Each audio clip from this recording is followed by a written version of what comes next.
ನಮಸ್ಕಾರ ವೀಕ್ಷಕರೇ ನಾವಿವತ್ತು ಎಲ್ಲಿರ್ತೀವಿ ಅನ್ನೋದು ಮುಖ್ಯ ಅಲ್ಲ. ಇವತ್ತು ನಮ್ಗೆ ಎಷ್ಟೇ ಕಷ್ಟ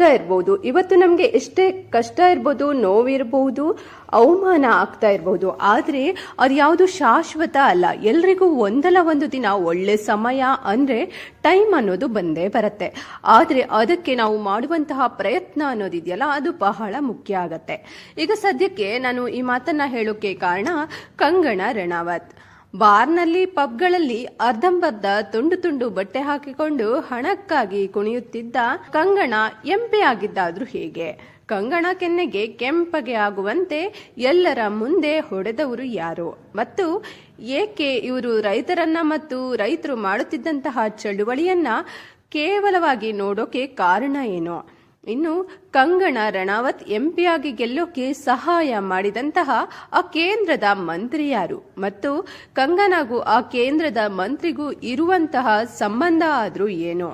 ಕಂಗನಾಗೆ ಹೊಡೆದು ತಂದೆ ತಾಯಿ ಆಕೆಯನ್ನು ಮನೆಯೊಳಗೆ ಕೂಡಿ ಹಾಕೋಕೆ ಕಾರಣವೇನು? ಕಂಗನಾಳನ್ನ ತನ್ನ ಫ್ಲಾಟ್ ನಲ್ಲಿ ಇರಿಸಿಕೊಂಡು ದಿನನಿತ್ಯ ಆಕೆ ಮೇಲೆ ಅತ್ಯಾಚಾರ ಎಸಗಿದ ಆ ಬಾಲಿವುಡ್ ನ ನಟ ಯಾರು? ಕಂಗನಾಗೆ ಮಹೇಶ್ ಭಟ್ ಚಪ್ಪಲಿಯಲ್ಲಿ ಹೊಡೆದು ಹೊರಗೆ ತಳ್ಳೋಕೆ ಕಾರಣ ಏನು? ಇನ್ನು ಕಂಗನಾ ಮತ್ತು ಅಜಯ್ ದೇವ್ಗನ್ ಸಂಬಂಧ ಮುರಿದು ಬೀಳೋಕೆ ಅಜಯ್ ದೇವ್ಗನ್ ಹೆಂಡತಿ ಕಾಜಲ್ ಕಾರಣನಾ?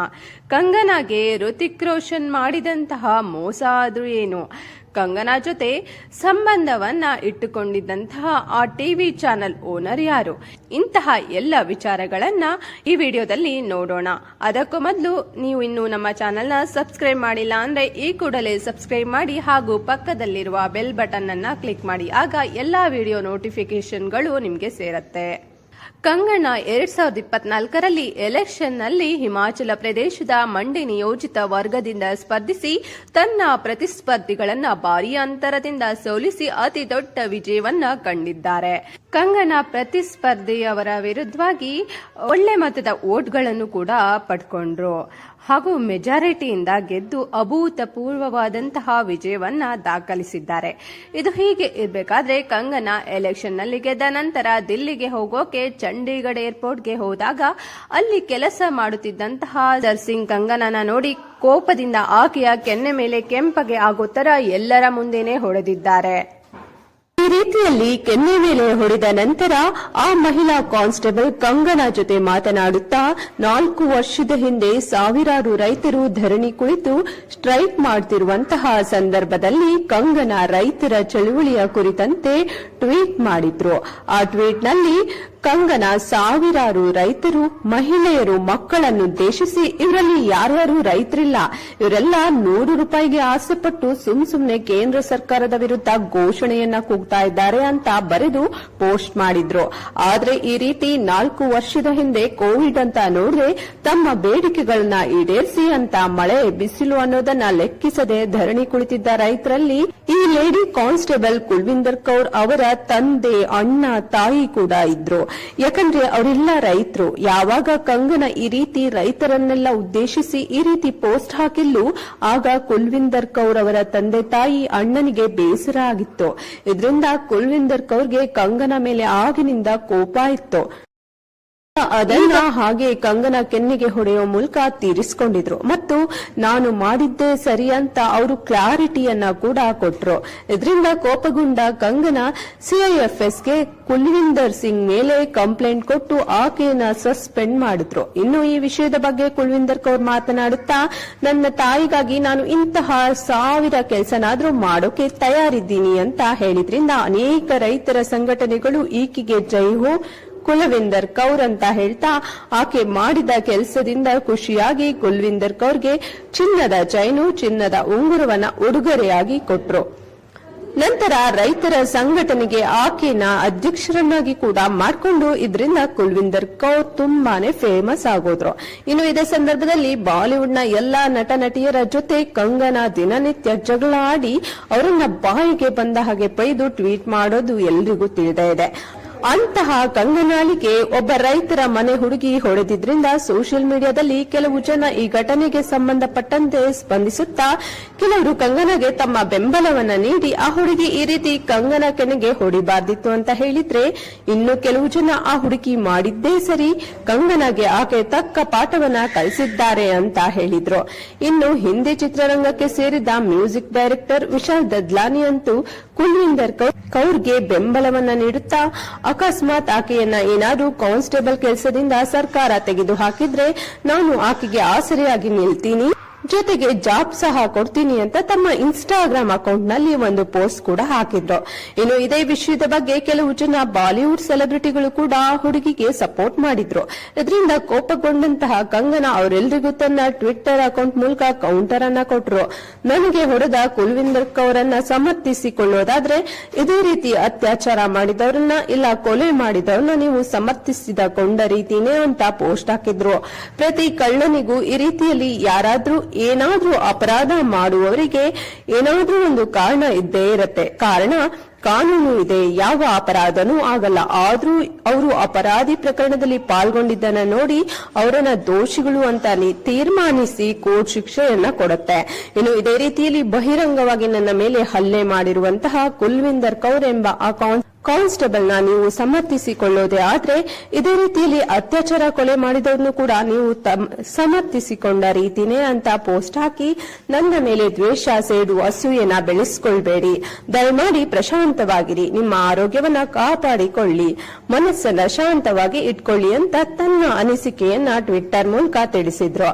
ಇದೆಲ್ಲ ಒಂದು ಕಡೆಯಾದ್ರೆ, ಇನ್ನು ಈ ಕಂಗನಾ ಸಿನಿಮಾ ಜೀವನ, ಆಕೆಯ ಅನೈತಿಕ ಸಂಬಂಧಗಳು ಮತ್ತು ಆಕೆ ಬೆಳೆದು ಬಂದ ರೀತಿ ಬಗ್ಗೆ ಹೇಳಬೇಕು ಅಂದ್ರೆ, ಕಂಗನಾ ರಣಾವತ್ ಆಲಿಯಸ್ ಕಂಗನಾ ಅಮರ್ದೀಪ್ ರಣಾವತ್ ಈಕೆ 1986 ಮಾರ್ಚ್ 23ನೇ ತಾರೀಕು ಹಿಮಾಚಲ ಪ್ರದೇಶದ ಮಂಡಿ ಜಿಲ್ಲೆಯ ಬಾಮ್ಲಾ ಎಂಬ ಹಳ್ಳಿಯಲ್ಲಿ ಜನಿಸಿದ್ರು. ತಂದೆ ಅಮರದೀಪ್ ರಣಾವತ್, ತಾಯಿ ಆಶಾ. ಈಕೆಗೆ ರಂಗೋಲಿ ಎಂಬ ಅಕ್ಕ, ಅಕ್ಷತಾ ಎಂಬ ತಮ್ಮ ಕೂಡ ಇದ್ದಾನೆ. ಇನ್ನು ಈಕೆ ತಂದೆ ಒಬ್ಬ ಸಣ್ಣ ಬಿಸಿನೆಸ್ ಮ್ಯಾನ್, ಆದ್ರೆ ತಾಯಿ ಹೌಸ್ ವೈಫ್. ಆ ರೀತಿಯಲ್ಲಿ ಇವರದ್ದು ಬಿಲೋ ಮಿಡಲ್ ಕ್ಲಾಸ್ ಫ್ಯಾಮಿಲಿ ಆಗಿರೋದ್ರಿಂದ ಕಂಗನಾ ತನ್ನ ಊರಿನಲ್ಲಿರುವ ಗವರ್ಮೆಂಟ್ ಸ್ಕೂಲ್ನಲ್ಲಿ 10th ವರೆಗೂ ವಿದ್ಯಾಭ್ಯಾಸ ಮಾಡಿದ್ರು. ಇನ್ನು ಈಕೆಗೆ ಚಿಕ್ಕ ವಯಸ್ಸಿನಲ್ಲಿಯೇ ಡಾಕ್ಟರ್ ಆಗಬೇಕು ಅಂತ ಇಂಟ್ರೆಸ್ಟ್ ಇತ್ತು. ಆದ್ರೆ ದುರಾದೃಷ್ಟಕ್ಕೆ ಈಕೆ 10ನೇ ಕ್ಲಾಸ್ನಲ್ಲಿ ಫೇಲ್ ಆಗಿದ್ರಿಂದ ಆ ಡಾಕ್ಟರ್ ಆಗುವ ಕನಸು ಕೂಡ ಈಡೇರಲಿಲ್ಲ. ಇದರಿಂದ ಸಿನಿಮಾಗಳಲ್ಲಿ ಹೀರೋಯಿನ್ ಆಗಿ ಏನಾದ್ರೂ ಸಾಧಿಸಬೇಕು ಅಂತ ಅನ್ಕೋತಾರೆ. ಆದ್ರೆ ಈಕೆ ಸಿನಿಮಾಗಳಲ್ಲಿ ಅಭಿನಯಿಸೋದು ಈಕೆಯ ತಂದೆ ತಾಯಿಗೆ ಇಷ್ಟ ಇರಲಿಲ್ಲ. ಇದರಿಂದ ಇದೇ ವಿಷಯಕ್ಕೆ ಸಂಬಂಧಪಟ್ಟಂತೆ ದಿನನಿತ್ಯ ಜಗಳ ಆಗೋಕೆ ಆರಂಭ ಆಗುತ್ತೆ. ಇಷ್ಟೆಲ್ಲ ಜಗಳ ಆದ್ರೂ ಕೂಡ ಕಂಗನಾ ಇವರ ಮಾತನ್ನ ಕೇಳದೇ ಇರೋದ್ರಿಂದ ಅವರು ಈಕೆಯನ್ನ ಹೊಡೆದು ರೂಮ್ನಲ್ಲಿ ಬಂಧಿಸುತ್ತಾರೆ. ಈ ಕಾರಣದಿಂದಾನೇ ಕಂಗನಾ ತನ್ನ 15ನೇ ವಯಸ್ಸಿನಲ್ಲಿ ಮನೆಯಲ್ಲಿ ಯಾರಿಗೂ ಕೂಡ ಹೇಳದೆ ಮನೆ ಬಿಟ್ಟು ಮುಂಬೈಗೆ ಓಡಿ ಹೋಗ್ತಾರೆ. ಇನ್ನು ಆಕೆ ಕುಟುಂಬದವರು ಕೂಡ ಈಕೆಯನ್ನು ಹುಡ್ಕೋಕೆ ಹೋಗೋದಿಲ್ಲ. ಈ ರೀತಿ ಮುಂಬೈಗೆ ಹೋದ ಕಂಗನಾ ಮಾಡಲಿಂಗ್ ಮಾಡೋಕೆ ಆರಂಭ ಮಾಡ್ತಾರೆ. ಆದ್ರೆ ಅದರಲ್ಲಿ ಅವರು ಅಂದುಕೊಂಡಷ್ಟರ ಮಟ್ಟಿಗೆ ಹಣ ಸಿಗದೆ ಇದ್ದುದರಿಂದ ಒಂದು ಕ್ಲಬ್ ನಲ್ಲಿ ಬಾರ್ ಡ್ಯಾನ್ಸರ್ ಆಗಿ ಕೂಡ ಕೆಲಸ ಮಾಡೋಕೆ ಆರಂಭ ಮಾಡ್ತಾರೆ. ಅಂದ್ರೆ ಅಲ್ಲಿಗೆ ಬರುವಂತಹ ಗಿರಾಕಿಗಳನ್ನ, ಕಸ್ಟಮರ್ಗಳನ್ನ ಪಬ್ಗೆ ಕರ್ಕೊಂಡು ಹೋಗಿ ಅವರನ್ನ ಚೆನ್ನಾಗಿ ಕುಡಿಸಿ ತಿನ್ನಿಸಿ ಹೆಣ್ಣು ಮಕ್ಕಳ ಹಿಂದೆ ಬಿಡೋದು. ಹಾಗೆ ಮಾಡಿ ಒಳ್ಳೆ ಕಾಸ್ಟ್ಲಿ ದುಬಾರಿ ಬಿಲ್ ಅನ್ನ ಮಾಡಿದ್ರೆ ಅದರಲ್ಲಿ ಕಮಿಷನ್ ನ ಅವರು ಕೊಡ್ತಾ ಇದ್ರು. ಇನ್ನು ಈ ರೀತಿ ಕಂಗನಾ ಕೆಲಸ ಮಾಡ್ತಿದ್ದ ಬಾರಲ್ಲಿ ಅಂದ ಮೇಲೆ ಈಕೆ ಸುಮ್ಮನಿರ್ತಾಳ. ಈಕೆ ಕೂಡ ಅಲ್ಲಿ ಕುಡಿಯೋಕೆ ಆರಂಭ ಮಾಡ್ತಾಳೆ. ಬರ್ತಾ ಬರ್ತಾ ಈ ಕುಡಿತದ ಚಟ ಜಾಸ್ತಿ ಆಯ್ತು. ಆದ್ರೆ ಈ ಕಡೆ ಸಿನಿಮಾಗಳಲ್ಲೂ ಕೂಡ ಈಕೆ ಟ್ರೈ ಮಾಡ್ತಿದ್ದಾಗ ಅಲ್ಲಿ ಕೆಲವು ಜನ ಡೈರೆಕ್ಟರ್ಗಳು ಅಂದ್ರೆ ಸಿನಿಮಾ ನಿರ್ದೇಶಕರು ಈಕೆಯ ಹಿಂಗಾಗಿ ಉಂಗುರದ ತರ ಇರುವ ಕೂದಲನ್ನ ಮತ್ತು ಈಕೆಯ ಸಣಕಲು ದೇಹವನ್ನ ನೋಡಿ ಆಡಿಕೊಳ್ಳುತ್ತಾ ನೀನು ಹೀರೋಯಿನ್ ಆಗೋಕೆ ಲಾಯಕ್ಕಿಲ್ಲ ಅಂತ ಅವಮಾನ ಮಾಡ್ತಿದ್ರು. ಇನ್ನು ಕೆಲವು ಜನ ನಿರ್ದೇಶಕರಂತೂ ಚಾನ್ಸ್ ಕೊಡ್ತೀವಿ ಅಂತ ಹೇಳಿ ಈಕೆಯನ್ನ ಲೈಂಗಿಕವಾಗಿ ಬಳಸಿಕೊಂಡು ನಂತರ ಮೋಸ ಮಾಡ್ತಿದ್ರು. ಇದು ಹೀಗೆ ಇರ್ಬೇಕಾದ್ರೆ ಒಂದು ದಿನ ಈಕೆಗೆ ಆದಿತ್ಯ ಪಂಚೋಲಿ ಎಂಬ ಹಿಂದಿ ನಟನ ಪರಿಚಯ ಆಗಿ ನಂತರ ಈ ಪರಿಚಯ ಸ್ನೇಹವಾಗಿ ಪ್ರೀತಿಯಾಗಿ ಬದಲಾಗತ್ತೆ. ಆದ್ರೆ ಈ ಆದಿತ್ಯ ಪಂಚೋಲಿ ಈಕೆಗಿಂತ 20 ವರ್ಷ ದೊಡ್ಡವನು. ಅಷ್ಟೇ ಅಲ್ಲದೆ ಈತನಿಗೆ ಜರೀನಾ ವಹಾಬ್ ಎಂಬ ನಟಿಯ ಜೊತೆ ಅದಾಗ್ಲೇ ಮದುವೆಯಾಗಿ 2 ಮಕ್ಕಳು ಕೂಡ ಇದ್ರು. ಆದ್ರೆ ಇದ್ಯಾವುದಕ್ಕೂ ತಲೆಯನ್ನ ಕೆಡಿಸಿಕೊಳ್ಳೋದ ಇವರಿಬ್ರು ಒಂದು ಫ್ಲಾಟ್ ಅನ್ನ ರೆಂಟ್ಗೆ ತೆಗೆದುಕೊಂಡು ಅಂದ್ರೆ ಬಾಡಿಗೆಗೆ ತೆಗೆದುಕೊಂಡು ಅಲ್ಲಿ ರಿಲೇಶನ್ಶಿಪ್ ಅಂದ್ರೆ ಒಂದೇ ಮನೆಯಲ್ಲಿ ಲಿವಿಂಗ್ ಟುಗೆದರ್ ಸಹ ಜೀವನ ಮಾಡೋಕೆ ಆರಂಭಿಸ್ತಾರೆ. ಇನ್ನು ಕಂಗನಾಗೂ ಅಷ್ಟೊತ್ತಿಗಾಗ್ಲೇ ಕುಡಿತ ಕುಡಿತದ ಚಟ ವಿಪರೀತವಾಗಿತ್ತು. ಜೊತೆಗೆ ಐಷಾರಾಮಿ ಬದುಕು ಅನ್ನೋದು ಅಭ್ಯಾಸ ಆಗಿತ್ತು. ಇದರಿಂದ ಅದಕ್ಕೆ ದುಡ್ಡು ಸಲ್ಲದೆ ಈಕೆ ಈ ಆದಿತ್ಯ ಪಂಚುಲಿ ಹಣವನ್ನೆಲ್ಲ ಖರ್ಚು ಮಾಡೋಕೆ ಆರಂಭಿಸಿದ್ಲು. ಇದರಿಂದ ಆದಿತ್ಯ ಪಂಚುಲಿ ಕಂಗನ ಹತ್ತಿರ ಖರ್ಚಾದ ಹಣದ ಬಗ್ಗೆ ಕೇಳಿದಾಗ ಅದಕ್ಕೆ ಕಂಗನ ಆದಿತ್ಯಗೆ ಖರ್ಚಾದ ಹಣದ ಬಗ್ಗೆ ತಲೆ ಕೆಡಿಸಿಕೊಳ್ಬೇಡ, ಮರೆತು ಬಿಡು, ಮತ್ತು ನಾನು ಈಗ ಕೇಳಿದಷ್ಟು ಹಣವನ್ನ ನೀನು ಕೊಡದೇ ಇದ್ರೆ ನನ್ನ ಬಲವಂತವಾಗಿ ಇಷ್ಟು ದಿನ ಇರಿಸಿಕೊಂಡು ಅತ್ಯಾಚಾರ ಮಾಡಿದೆ ಅಂತ ಪೊಲೀಸರಿಗೆ ಕಂಪ್ಲೇಂಟ್ ಮಾಡ್ತೀನಿ ಅಂತ ಹೆದರಿಸಿದ್ರು. ಆದ್ರೆ ಈ ಆದಿತ್ಯ ಪಂಚುಲಿಗೆ ಮುಂಬೈನಲ್ಲಿ ಒಳ್ಳೆಯ ಪರಿಚಯ ಇದ್ದಿದ್ರಿಂದ ಆದಿತ್ಯ ಈಕೆ ಹೇಳಿದಂತಹ ಮಾತಿಗೆ ಭಯಪಡದೆ ಹುಷಾರಾಗಿ ಕಂಗನ ಇದ್ದಂತಹ ಫ್ಲಾಟ್ಗೆ ಹೋಗುವುದನ್ನ ನಿಲ್ಲಿಸಿದ್ರು. ಆದ್ರೆ ಕಂಗನಗೆ ಇದರಿಂದ ಕೋಪ ಬಂತು. ಆಕೆ ಆದಿತ್ಯ ಪಂಚುಲ್ಗೆ ಫೋನ್ ಮಾಡಿ, ನಾನು ಹೇಳಿದ ಹಣ ಕೊಡದೆ ಇದ್ರೆ ನಿನ್ನ ಹೆಂಡತಿಗೆ ಫೋನ್ ಮಾಡಿ ಎಲ್ಲಾ ಹೇಳಿಬಿಡ್ತೀನಿ ಅಂತ ಹೆದರಿಸಿದ್ರು. ಆದ್ರೆ ಈ ಬೆದರಿಕೆಗೆ ಕೂಡ ಆತ ಹೆದರ್ಲಿಲ್ಲ. ಇದರಿಂದ ಕಂಗನ 25 ಲಕ್ಷ ಹಣ ಬೇಗ ತಂದುಕೊಡು, ಇಲ್ಲಾಂದ್ರೆ ನಾನೇ ನಿನ್ನ ಮೇಲೆ ಪೊಲೀಸ್ ಕಂಪ್ಲೇಂಟ್ ಕೊಡ್ತೀನಿ ಅಂತ ಹೇಳ್ತಾರೆ. ಆದ್ರೆ ಆತ ತಲೆ ಕೆಡಿಸಿಕೊಳ್ಳಲಿಲ್ಲ. ನಂತರ ಕಂಗನ ಇದರಿಂದ ಬೇಸತ್ತು ಡೈರೆಕ್ಟ್ ಆಗಿ ಆದಿತ್ಯ ಪಂಚೋಲಿ ಹೆಂಡತಿಗೆ ಫೋನ್ ಮಾಡಿ ನನಗೂ ನಿನ್ನ ಗಂಡನಿಗೂ ಅನೈತಿಕ ಸಂಬಂಧ ಇದೆ ಅಂತ ಹೇಳ್ತಾಳೆ. ಇನ್ನು ಇದಕ್ಕೆ ಸ್ಪಂದಿಸುತ್ತಾ ಆದಿತ್ಯ ಪಂಚೋಲಿ ಹೆಂಡತಿ, ನನ್ನ ಗಂಡ ನಿಮಗೆ ಮೋಸ ಮಾಡಿದ್ರೆ ಹೋಗಿ ಪೊಲೀಸ್ ಸ್ಟೇಷನ್ಗೆ ಕಂಪ್ಲೇಂಟ್ ಕೊಡು, ಇದನ್ನ ಬಿಟ್ಟು ನನಗೆ ಮತ್ತೆ ಫೋನ್ ಮಾಡಿ ಡಿಸ್ಟರ್ಬ್ ಮಾಡಿದ್ರೆ ನಾನೇ ನಿನ್ನ ಮೇಲೆ ಕಂಪ್ಲೇಂಟ್ ಕೊಡ್ತೀನಿ ಅಂತ ಹೇಳ್ತಾಳೆ. ಇದರಿಂದ ಕಂಗನ ಪೊಲೀಸ್ ಸ್ಟೇಷನ್ಗೆ ಹೋಗಿ ಆದಿತ್ಯ ಪಂಚೋಲಿಯನ್ನ ಬಂಧಿಸಿ ನನ್ನ ಮೇಲೆ ಅತ್ಯಾಚಾರ ಮಾಡಿದ್ದ ಅಂತ ಕಂಪ್ಲೇಂಟ್ ಕೊಟ್ರು. ಆಗ ಈ ವಿಷಯ ತುಂಬಾನೇ ವೈರಲ್ ಆಯ್ತು. ಇನ್ನು ಈ ವಿಷಯದ ಬಗ್ಗೆ ಪೊಲೀಸರು ತನಿಖೆ ಮಾಡಿದಾಗ ಇದೆಲ್ಲ ಕಂಗನ ಆಡ್ತಿರುವಂತಹ ನಾಟಕ ಅಂತ ಗೊತ್ತಾಗಿ ಆ ಕೇಸ್ನ ಪೊಲೀಸರು ಕ್ಲೋಸ್ ಮಾಡಿದ್ರು. ಆ ರೀತಿಯಲ್ಲಿ ಕಂಗನ ಆದಿತ್ಯ ಪಂಚೋಲಿ ಸಂಬಂಧ ಮುರಿದು ಬಿತ್ತು. ಆದ್ರೆ ಈ ಪ್ರಕರಣದಿಂದ ಕಂಗನಗೆ ಮಾತ್ರ ಒಳ್ಳೆಯ ಪಬ್ಲಿಸಿಟಿ ಸಿಕ್ತು. ಇದರಿಂದ ಈಕೆ ಹೆಸರು ಪ್ರಖ್ಯಾತ ನಿರ್ದೇಶಕ ಮಹೇಶ್ ಭಟ್ ಆಫೀಸ್ ತನಕ ಹೋಯ್ತು. ಇದರಿಂದ ಮಹೇಶ್ ಭಟ್ ತನ್ನ ಗ್ಯಾಂಗ್ಸ್ಟರ್ ಎನ್ನುವ ಸಿನಿಮಾದಲ್ಲಿ ನಟಿಸುವಂತ ಅವಕಾಶವನ್ನ ಕೊಟ್ಟರು. ಇನ್ನು ಸಿನಿಮಾದ ಮೂಲಕ ಕಂಗನ ಬಾಲಿವುಡ್ಗೆ ಎಂಟ್ರಿ ಕೊಡ್ತಾರೆ. ಇನ್ನು ಗ್ಯಾಂಗ್ಸ್ಟರ್ ಸಿನಿಮಾ 2000ರಲ್ಲಿ ರಿಲೀಸ್ ಆಗಿ ಸೂಪರ್ ಡೂಪರ್ ಹಿಟ್ ಆಗುತ್ತೆ. ಈ ಸಿನಿಮಾದ ಶೂಟಿಂಗ್ ಸಮಯದಲ್ಲಿ ಕಂಗನಾಗೆ ಮಹೇಶ್ ಭಟ್ ಜೊತೆಗೆ ಒಳ್ಳೆಯ ಸ್ನೇಹನೂ ಆರಂಭವಾಗಿ ಇವರಿಬ್ಬರು ಪ್ರೇಮದಲ್ಲಿ ಬೀಳ್ತಾರೆ. ಇನ್ನು ಈ ಮಹೇಶ್ ಭಟ್ ಆಲಿಯಾ ಭಟ್ ನ ತಂದೆ. ಈತ ರೊಮ್ಯಾಂಟಿಕ್ ಥ್ರಿಲ್ಲರ್ ಸಿನಿಮಾಗಳನ್ನ ತೆಗೆಯೋದ್ರಲ್ಲಿ ಎತ್ತಿದ ಕೈ ಅಂದ್ರೆ ತುಂಬಾನೇ ಫೇಮಸ್. ಇನ್ನು ಗ್ಯಾಂಗ್ಸ್ಟರ್ ಸಿನಿಮಾದ ಅದ್ಭುತ ನಟನೆಗೆ ಕಂಗನಾಗೆ ಫಿಲ್ಮ್ ಫೇರ್ ಅವಾರ್ಡ್ ಕೂಡ ಸಿಗುತ್ತೆ. ಅದು ಯಾವಾಗ ಕಂಗನ ಅಭಿನಯದ ಗ್ಯಾಂಗ್ಸ್ಟರ್ ಸಿನಿಮಾ ಹಿಟ್ ಆಯ್ತು, ಆಕೆಗೆ ಮಹೇಶ್ ಬ್ಯಾನರ್, ಆಕೆಗೆ ಒರಮೆ ರಸ್ತುಂ, ಶಕಲಕ ಬೂಮ್ ಬೂಮ್ ಹೀಗೆ ಒಂದರ ಹಿಂದೆ ಒಂದರಂತೆ ಅನೇಕ ಸಿನಿಮಾಗಳಲ್ಲಿ ನಟಿಸುವಂತಹ ಚಾನ್ಸ್ ಸಿಗತ್ತೆ. ಕಂಗನ ತುಂಬಾನೇ ಬ್ಯುಸಿ ಆಗ್ತಾರೆ. ಆದ್ರೆ ಮಹೇಶ್ ಭಟ್ ಮಾತ್ರ ಇವರಿಗೆ ದುಡ್ಡೇ ಕೊಡದೆ ಆಕೆಯನ್ನ ಎಲ್ಲಾ ರೀತಿಯಲ್ಲಿ ಬಳಸಿಕೊಂಡು ಸಿನಿಮಾಗಳಲ್ಲಿ ಚೆನ್ನಾಗಿ ಕೆಲಸ ಮಾಡಿ ಮೋಸ ಮಾಡ್ದ. ಇದರಿಂದ ಕಂಗನಗೆ ಈ ಮಹೇಶ್ ಭಟ್ ಪ್ರೊಡಕ್ಷನ್ ನಿಂದ ಹೊರಗೆ ಬರಬೇಕು ಅಂತ ಅನಿಸೋಕೆ ಶುರುವಾಗತ್ತೆ. ಇನ್ನು ಇದೇ ವಿಷಯಕ್ಕೆ ಸಂಬಂಧಪಟ್ಟಂತೆ ಕಂಗನ ಮತ್ತು ಮಹೇಶ್ ಭಟ್ ನಡುವೆ ದೊಡ್ಡ ಜಗಳ ಆಗಿ ಅದು ಅತಿರೇಕಕ್ಕೆ ಹೋಗಿ ಮಹೇಶ್ ಭಟ್ ಕಂಗನಗೆ ತನ್ನ ಚಪ್ಪಲಿಯಿಂದ ಹೊಡುತ್ತಾರೆ. ಇನ್ನು ಈ ಅವಮಾನ ತಡೆಯಲಾರದೆ ಕಂಗನ ಸಿನಿಮಾ ಇಂಡಸ್ಟ್ರಿಯಿಂದಾನೇ ಆಚೆ ಹೊರಟು ಹೋಗ್ಬೇಕು ಅಂತ ಅನ್ಕೋತಾರೆ. ಆದ್ರೆ 2000ನೇ ಇಸ್ವಿಯಲ್ಲಿ ರಾಸ್ತು ಎಂಬ ಸಿನಿಮಾದಲ್ಲಿ ಆಕ್ಟ್ ಮಾಡ್ತಾ ಇರಬೇಕಾದ್ರೆ ಈಕೆಗೆ ಅದ್ನಾನ್ ಸುಮಾನ್ ಎಂಬಾತನ ಜೊತೆಗೆ ಪ್ರೀತಿಯಾಗಿ ಆತನ ಜೊತೆ ಒಂದಿಷ್ಟು ದಿನ ಪಬ್ಬು ಕ್ಲಬ್ ಪಾರ್ಟಿ ಅಂತ ಸುತ್ತಾಡಿ ಅವರಿಂದ ಸಾಕಷ್ಟು ಹಣ ದೋಚಿದ್ರು. ಆದ್ರೆ ಅದ್ನಾನ್ ಸುಮನ್ ನಿಂದ ಯಾವುದೇ ಸಿನಿಮಾದಲ್ಲಿ ಚಾನ್ಸ್ ಸಿಕ್ಕಿಲ್ಲ ಮತ್ತು ಈತನ ದುಡ್ಡೆಲ್ಲ ಖಾಲಿಯಾಗಿದೆ ಅಂತ ಯಾವಾಗ ಕಂಗನಾಗೆ ಗೊತ್ತಾಯ್ತು, ಆಕೆ 2000ರಲ್ಲಿ ಆತನ ಜೊತೆ ಕೂಡ ತನ್ನ ಸಂಬಂಧವನ್ನ ಮುರಿದುಕೊಂಡು ಇನ್ನು ಅದೇ ಸಮಯದಲ್ಲಿ ಡಿಸೈನರ್ ಮನೀಶ್ ಮಲ್ಹೋತ್ರ ಜೊತೆ ಕೂಡ ಒಳ್ಳೆ ಸ್ನೇಹ ಅನ್ನೋದು ಆರಂಭವಾಗಿ ಅದು ಪ್ರೀತಿಯಾಗಿ ಬದಲಾಗತ್ತೆ. ಈ ಮನೀಶ್ ಮಲ್ಹೋತ್ರನಿಂದ ಈಕೆಗೆ ಲಾಭ ಕೂಡ ಇದ್ದಿದ್ರಿಂದ ಈಕೆ ಈತನ ಜೊತೆ ತುಂಬಾನೇ ಕ್ಲೋಸ್ ಆಗಿದ್ರು. ಕಾರಣ ಈ ಮನೀಶ್ ಮಲ್ಹೋತ್ರಗೆ ಸಿನಿಮಾ ಇಂಡಸ್ಟ್ರಿಯಲ್ಲಿ ದೊಡ್ಡ ದೊಡ್ಡ ಡೈರೆಕ್ಟರ್ಗಳು, ಪ್ರೊಡಕ್ಷನ್ ಕಂಪನಿಗಳ ಜೊತೆ ಒಳ್ಳೆಯ ಲಿಂಕ್ ಇತ್ತು. ಇದರಿಂದ ಇವನ ಜೊತೆ ಇದ್ರೆ ಒಳ್ಳೊಳ್ಳೆ ಸಿನಿಮಾದಲ್ಲಿ ಚಾನ್ಸ್ ಸಿಗುತ್ತೆ ಅಂತ ಇವನ ಜೊತೆ ಸೇರ್ಕೊಂಡು ಎಲ್ಲಾ ಪಾರ್ಟಿಗಳಿಗೆ, ಫಂಕ್ಷನ್ ಗಳಿಗೆ ಹೋಗಿ ಕಂಗನ ಎಲ್ಲರನ್ನ ಭೇಟಿ ಮಾಡಿದ್ರು. ಇದು ಹೀಗೆ ಇರಬೇಕಾದ್ರೆ ಮನೀಶ್ ಬೈಸೆಕ್ಷುವಲ್ ಅನ್ನುವ ಅಗತಿಕಾರ ವಿಷಯ ನಂತರ ಕಂಗನಾಗೆ ಗೊತ್ತಾಯ್ತು. ಅಂದ್ರೆ ಸಲಿಂಗಕಾಮಿ ಎನ್ನುವ ವಿಷಯ ಕಂಗನಾಗೆ ಗೊತ್ತಾಯ್ತು. ಇದರಿಂದ ಆಕೆಗೆ ಶಾಕ್ ಆಯ್ತು. ಈ ಮನೀಶ್ ಮಲ್ಹೋತ್ರ ಕಂಗನ ಜೊತೆ ಸಂಬಂಧದಲ್ಲಿ ಇದ್ದುಕೊಂಡೇ ಕರಣ್ ಜೋಹರ್ ಜೊತೆ ಕೂಡ ಸಂಬಂಧದಲ್ಲಿದ್ದ. ಇದರಿಂದ ಕಂಗನ ಮನೀಶ್ ಮಲ್ಹೋತ್ರ ಜೊತೆಗಿನ ತನ್ನ ಸಂಬಂಧವನ್ನ ಮುರ್ಕೊಂಡು ಇದಾದ ನಂತರ once upon A time in Mumbai ಸಿನಿಮಾದ ಶೂಟಿಂಗ್ ಸಮಯದಲ್ಲಿ ಅಜಯ್ ದೇವ್ಗನ್ ಜೊತೆಗೆ ಕಂಗನಾಗೆ ಒಳ್ಳೆ ಸ್ನೇಹ ಅನ್ನೋದು ಆರಂಭವಾಗಿ ಅದು ಪ್ರೀತಿಯಾಗಿ ಕಂಗನಾ ಮತ್ತು ಅಜಯ್ ದೇವ್ಗನ್ ಸೇರಿ ಒಂದರ ಹಿಂದೆ ಒಂದರಂತೆ ಏರ್ ರೇಸ್ ರಾಸ್ಕಲ್ ಎಂಬ ಸಿನಿಮಾಗಳಲ್ಲಿ ಆಕ್ಟ್ ಮಾಡಿದ್ರು. ಇನ್ನು ಇದೇ ಸಮಯದಲ್ಲಿ ಮೊದಲಿಗೆ ವಿದ್ಯಾ ಬಾಲನ್ ಹೀರೋಯಿನ್ ಆಗಿದ್ರು. ಆದ್ರೆ ಅಜಯ್ ದೇವ್ಗನ್ ಕಂಗನಾ ಜೊತೆ ತನಗೆ ಇದ್ದಂತಹ ಸಂಬಂಧದ ಕಾರಣದಿಂದ ಸ್ವಲ್ಪ ದಿನಗಳ ಕಾಲ ಶೂಟಿಂಗ್ ಆದ ನಂತರ ವಿದ್ಯಾ ಬಾಲನ್ ತೆಗೆದುಹಾಕಿ ಕಂಗನಾಗೆ ಆ ಪ್ಲೇಸ್ ನಲ್ಲಿ ಚಾನ್ಸ್ ಕೊಡಿಸಿದ್ರು. ಇನ್ನು ಅವರಿಬ್ಬರ ಸಂಬಂಧದ ವಿಷಯದಲ್ಲಿ ಅಂದ್ರೆ ಎಲ್ಲಾ ಟಿವಿ ಚಾನೆಲ್ಗಳಲ್ಲಿ ಪ್ರಸಾರವಾಗಿ ಅದು ದೊಡ್ಡ ಸುದ್ದಿ ಆಗತ್ತೆ. ಇದರಿಂದ ಕಂಗನಾಗೆ ಅಜಯ್ ದೇವ್ಗನ್ ಮದುವೆ ಆಗ್ಬೇಕು ಅಂತ ಅನ್ಕೋತಾರೆ. ಆದ್ರೆ ಈ ವಿಷಯ ಅಜಯ್ ದೇವ್ಗನ್ ಹೆಂಡತಿ ಕಾಜೋಲ್ಗೆ ಗೊತ್ತಾಗಿ ಕಾಜೋಲ್ ಅಜಯ್ ದೇವ್ಗನ್ ಮಧ್ಯೆ ಜಗಳ ಆಗತ್ತೆ. ಇನ್ನು ಜಗಳ ಅತಿರೇಕಕ್ಕೆ ಹೋಗಿ ಅಜಯ್ ದೇವ್ಗನ್ ತನ್ನ ಮನೆಯ ನೆಮ್ಮದಿ ಉಳಿಸಿಕೊಳ್ಳೋಕೆ ಅಂತ ಕಂಗನಾ ಜೊತೆಗಿನ ತನ್ನ ಸಂಬಂಧವನ್ನ ಮುರ್ಕೋತಾರೆ. ಇನ್ನು ಸಿನಿಮಾಗಳಲ್ಲಿ ನಟಿಸುವಂತಹ ಹೀರೋಯಿನ್ಗಳು ಸ್ಟಾರ್ ಹೀರೋಯಿನ್ ಆಗಬೇಕು ಅಂದ್ರೆ ಸ್ಟಾರ್ ಡೈರೆಕ್ಟರ್, ಸ್ಟಾರ್ ಪ್ರೊಡ್ಯೂಸರ್ ಇಲ್ಲ ಸ್ಟಾರ್ ಹೀರೋಗಳ ಸಪೋರ್ಟ್ ಇರಬೇಕು. ಇಲ್ಲ ಅಂದ್ರೆ ಸ್ಟಾರ್ ಹೀರೋಯಿನ್ ಆಗೋಕೆ ಆಗಲ್ಲ. ಇದರಿಂದ ಕಂಗನಾ 2010ರಲ್ಲಿ ಕೈಟ್ ಸಿನಿಮಾದಲ್ಲಿ ಆಕ್ಟ್ ಮಾಡಬೇಕಾದ್ರೆ ಹೃತಿಕ್ ರೋಷನ್ ಜೊತೆ ಪ್ರೀತಿಯಲ್ಲಿ ಬೀಳ್ತಾರೆ. ಆದ್ರೆ ಹೃತಿಕ್ ರೋಷನ್ ಅದಾಗ್ಲೇ ಸುಸಾನ್ ಖಾನ್ ಎಂಬ ಹೆಂಗಸಿನ ಜೊತೆಗೆ ಮದುವೆಯಾಗಿ 2 ಮಕ್ಕಳು ಕೂಡ ಇದ್ವು. ಆದ್ರೆ ಕಂಗನಾ ಇದ್ಯಾವುದರ ಬಗ್ಗೆನೂ ತಲೆನೇ ಕೆಡಿಸಿಕೊಳ್ಳದೆ ಹೃತಿಕ್ ಜೊತೆಗೆ ರಾಜಾರೋಷವಾಗಿ ಪ್ರೀತಿ ಪ್ರೇಮ ಅಂತ ಶುರು ಇಟ್ಕೊಂಡು 2013ರಲ್ಲಿ ಇವರಿಬ್ಬರು ಸೇರಿ ಮಾಡಿದಂತಹ ಕ್ರಿಸ್ಟು ಸಿನಿಮಾದ ಟೈಟಲ್ ನಲ್ಲಿ ಇವರಿಬ್ಬರ ಸಂಬಂಧದ ಬಗ್ಗೆ ಮೀಡಿಯಾದಲ್ಲಿ ದೊಡ್ಡ ಸುದ್ದಿಯಾಗಿ ಸುಸಾನ್ 2010ರಲ್ಲಿ ಹೃತಿಕ್ಗೆ ಡಿವೋರ್ಸ್ ಕೊಡ್ಬೇಕು ಅಂತ ಅನ್ಕೋತಾರೆ. ಇದು ಹೀಗೆ ಇರಬೇಕಾದ್ರೆ ಲೇಡೀಸ್ ಮ್ಯಾನ್ ಆದಂತಹ ಹೃತಿಕ್ ಕಂಗನಾ ಜೊತೆ ಒಂದು ಕಡೆ ಕ್ಲೋಸ್ ಆಗಿದ್ದುಕೊಂಡೇ ಮದುವೆಯಿಂದ ಮಾತ್ರ ದೂರ ಇದ್ರು. ಕಂಗನಾ ಎಷ್ಟೇ ಬಾರಿ ತನ್ನನ್ನ ಮದುವೆಯಾಗು ಅಂತ ಕೇಳಿದ್ರು ಹೃತಿಕ್ ಅದಕ್ಕೆ ಒಪ್ಲಿಲ್ಲ. ಇದ್ರಿಂದ ಅಂದುಕೊಂಡೇ ಮದುವೆಯಿಂದ ಮಾತ್ರ ದೂರ ಇದ್ರು. ಕಂಗನಾ ಎಷ್ಟೇ ಬಾರಿ ತನ್ನನ್ನ ಮದುವೆಯಾಗುವಂತೆ ಕೇಳಿದ್ರು ಹೃತಿಕ್ ಅದಕ್ಕೆ ಒಪ್ಲಿಲ್ಲ.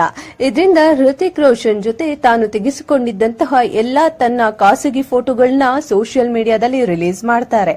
ಇದರಿಂದ ಹೃತಿಕ್ ಮತ್ತು ಆತನ ಹೆಂಡತಿ ಸುಸಾನ್ ಖಾನ್ ಸಂಬಂಧ ಮುರಿದು ಬಿದ್ದು ಇಬ್ಬರು 2004ನೇ ಇಸವಿಯಲ್ಲಿ ಡಿವೋರ್ಸ್ ತೆಗೆದುಕೊಂಡ್ರು. ಇನ್ನು ಯಾವಾಗ ಹೃತಿಕ್ ರೋಷನ್ಗೆ ಡಿವೋರ್ಸ್ ಆಯ್ತು ಅನ್ನೋ ವಿಷಯ ಕಂಗನಾಗೆ ಗೊತ್ತಾಯ್ತು, ಆಕೆಗೆ ತುಂಬಾನೇ ಖುಷಿ ಆಯ್ತು. ಅಂದ್ರೆ ತುಂಬಾ ಆನಂದ ಆಗತ್ತೆ. ಯಾಕೆ ಅಂದ್ರೆ ಹೃತಿಕ್ನ ಆದಷ್ಟು ಬೇಗ ಮದುವೆ ಮಾಡ್ಕೊಂಡು ಬಾಲಿವುಡ್ ನಲ್ಲಿ ಒಂದು ಒಳ್ಳೆ ಸ್ಥಾನಕ್ಕೆ ಏರ್ಬೇಕು ಅಂತ ಕಂಗನಾ ಅನ್ಕೋತಾರೆ. ಆದ್ರೆ ಈ ಹೃತಿಕ್ ರೋಷನ್ ಕೈಟ್ಸ್ ಎನ್ನುವ ಸಿನಿಮಾದಲ್ಲಿ ಆಕ್ಟ್ ಮಾಡ್ತಾ ಇರ್ಬೇಕಾದ್ರೆ ಆ ಕಡೆ ಸಿನಿಮಾದ ನಾಯಕ ನಟಿ ಬಾರ್ಬರಿ ಮೋರಿ ಜೊತೆಗೆ ಪ್ರೀತಿ ಪ್ರೇಮವನ್ನ ಶುರು ಮಾಡಿಕೊಂಡು ಆಕೆಯನ್ನ ಮದುವೆ ಆಗ್ಬೇಕು ಅಂತ ಅನ್ಕೋತಾರೆ. ಆದ್ರೆ ಈ ಸಂಬಂಧಕ್ಕೆ ಅಡ್ಡವಾಗಿ ಬಂದ ತನ್ನ ಹೆಂಡತಿಯಿಂದ ಡಿವೋರ್ಸ್ ತೆಗೆದುಕೊಳ್ಳೋಕೆ ಅಂತ ಕಂಗನಾ ಜೊತೆ ಪ್ರೀತಿ ಪ್ರೇಮದ ನಾಟಕವಾಡಿದ್ದು ದೊಡ್ಡದಾಗುವಂತೆ ಮಾಡಿ 2004ನೇ ಇಸ್ವಿಯಲ್ಲಿ ತನ್ನ ಹೆಂಡತಿಗೆ ಡಿವೋರ್ಸ್ ಕೊಟ್ಟಿದ್ರು.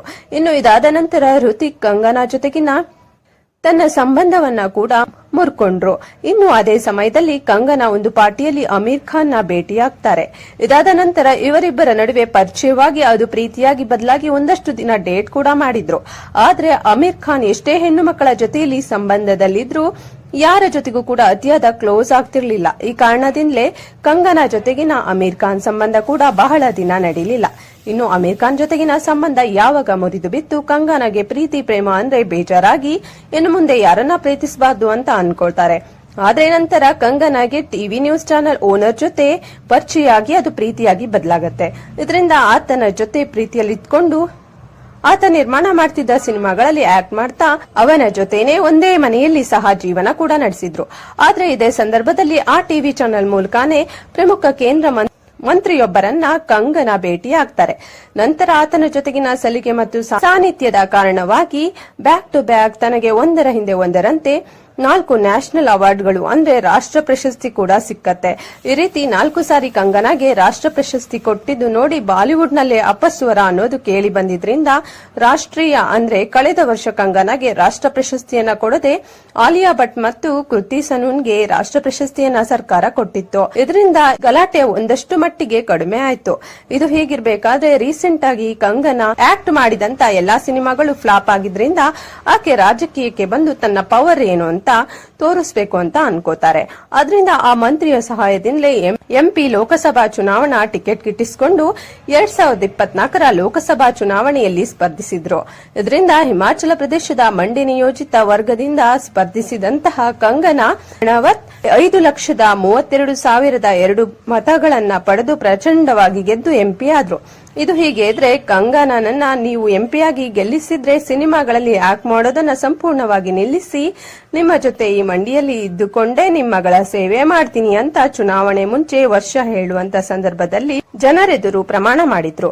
ಆದ್ರಿಂದ ಈಗ ಕಂಗನಾ ಸಿನಿಮಾದಲ್ಲಿ ನಟಿಸೋದನ್ನ ನಿಲ್ಲಿಸಿ ಬಂದು ತಮ್ಮ ಕ್ಷೇತ್ರದ ಅಭಿವೃದ್ಧಿ ಮಾಡಿ ತಮ್ಮ ಸಮಸ್ಯೆಗಳನ್ನ ಬಗೆಹರಿಸಿ ಅಂತ ಕೇಳ್ತಿದ್ದಾರೆ. ಸ್ನೇಹಿತರೆ, ಒಟ್ಟಾರೆಯಾಗಿ ಹೇಳಬೇಕು ಅಂದ್ರೆ ಜೀವನದಲ್ಲಿ ಸೋಲು ಗೆಲುವು, ಸುಖ ದುಃಖ, ಹುಟ್ಟು ಸಾವು ಯಾವುದು ಕೂಡ ಶಾಶ್ವತ ಅಲ್ಲ. ಆದ್ರೆ ಗೆಲುವಿನ ಕಡೆ ನಮ್ಮ ದೃಷ್ಟಿ ಇರಬೇಕು, ಮತ್ತೆ ನಮ್ಮ ಪ್ರಯತ್ನ ಪ್ರಾಮಾಣಿಕವಾಗಿರಬೇಕು. ಇಂತಹ ಕಂಗನಾ ಬಗ್ಗೆ ಮತ್ತು ಕಂಗನಾ ಕಪಾಳಕ್ಕೆ ಹೊಡೆದಂತಹ ಆ ಕುಲ್ವಿಂದರ್ ಕೌರ್ ಬಗ್ಗೆ ನಿಮ್ಮ ಅಭಿಪ್ರಾಯಗಳನ್ನ ಕಮೆಂಟ್ ರೂಪದಲ್ಲಿ ತಿಳಿಸಿ ಅಂತ ಹೇಳ್ತಾ ದಯವಿಟ್ಟು ಚಾನೆಲ್ನ ಸಬ್ಸ್ಕ್ರೈಬ್ ಮಾಡ್ಕೊಳ್ಳಿ ಹಾಗೂ ವಿಡಿಯೋನ ಲೈಕ್ ಮಾಡಿ. ವಿಡಿಯೋ ನೋಡಿದ್ದಕ್ಕಾಗಿ ಧನ್ಯವಾದಗಳು ವೀಕ್ಷಕರೇ.